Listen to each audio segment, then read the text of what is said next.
और अब बात कांग्रेस पार्टी की। लगातार 2 बैक टू बैक चुनाव हारने के बाद एक बार फिर कांग्रेस पार्टी एकजुट होने का प्रयास कर रही है।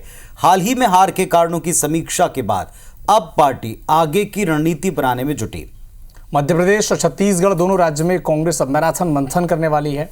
क्या है कांग्रेस का प्लान, इस रिपोर्ट में आप समझें।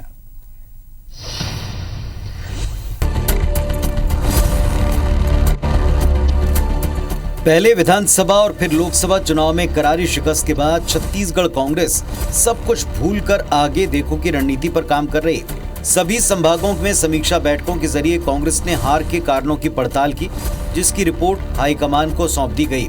इस रिपोर्ट पर पार्टी क्या एक्शन लेती है, इसका सबको इंतजार है। इसी बीच पीसीसी चीफ ने छत्तीसगढ़ कांग्रेस में जल्द बदलाव होने के संकेत दिए। दीपक बैज ने दो टूक कहा कि खाली पदों पर मेहनती कार्यकर्ताओं को नियुक्त किया जाएगा। कमेटी 4 दिन यहाँ रहने के बाद, सबसे डिस्कशन करने के बाद अपनी काम पूरी की है। आने वाला समय में बहुत ही जल्दी पूरे प्रदेश में संगठनात्मक रूप में बदलाव करेंगे, जो कार्यकर्ताओं का पसंद का होगा और मेहनती होगा, संगठन में सबको लेके चलने का होगा। इन सब मापदंडों के आधार पर ही नियुक्ति करेंगे। बदलाव की सुगबुगाहट के बीच कांग्रेस राज्य सरकार को घेरने के लिए प्लान भी बना रही है। राजीव भवन में 9 जुलाई से मैराथन मीटिंग है, जिसमें पार्टी के सभी वरिष्ठ नेता और जिला अध्यक्ष रहेंगे। वहीं रायपुर दक्षिण उपचुनाव को लेकर भी चर्चा होगी। मैराथन बैठक से पहले कांग्रेस 8 जुलाई को बिजली दरों में वृद्धि को लेकर प्रदर्शन करेगी। इधर कांग्रेस की कवायद पर बीजेपी तंज कस रही है।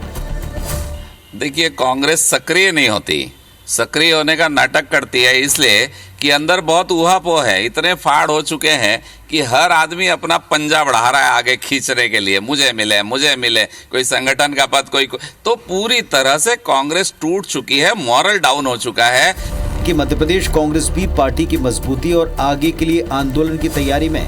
पार्टी भोपाल में 2 दिन मंथन करेगी। 6 और 7 जुलाई को कांग्रेस की 2 दिवसीय बैठक में विधानसभा चुनाव की सभी हारे प्रत्याशियों और विधायकों को बुलाया गया है, जिनकी बैठक 6 जुलाई को है, जबकि 7 जुलाई को अलग अलग कमेटियों की बैठक बुलाई गई।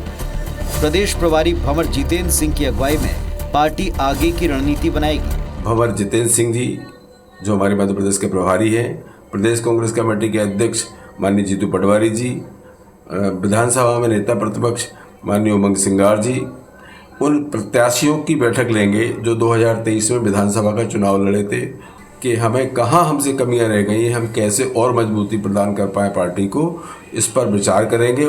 देखिए, कांग्रेस के नेता चुनाव हारने के बाद मध्य प्रदेश में सिर्फ पर्यटन के लिए आते हैं, या तो चुनावी पर्यटन के लिए आते हैं या दिखावी पर्यटन के लिए आते हैं। अब प्रभारी जितेंद्र सिंह, अमरवाड़ा का चुनाव चल रहा है, ना वहाँ दिग्विजय सिंह झांकने गए, ना प्रभारी झांकने गए। सिर्फ दिखावटी तौर पर औपचारिकता पूरी की जाती कि हम प्रभारी हैं, हम आए मध्य प्रदेश में, हमने बैठक करी, हमसे चर्चा करी, इस तरह की रिपोर्ट बनाकर केंद्रीय नेतृत्व को दिखाई जाती। कुल मिलाकर पहले समीक्षा और अब आगे की लड़ाई के लिए एक्सरसाइज शुरू हो चुकी है। यानी छत्तीसगढ़ और मध्य प्रदेश दोनों राज्यों में कांग्रेस सुधार और बदलाव की राह पर है। कांग्रेस के सामने पहली चुनौती उपचुनाव ही होगा। देखना होगा कि वो इसमें कितना खरा उतर पाती है। Bureau report, IBC 24।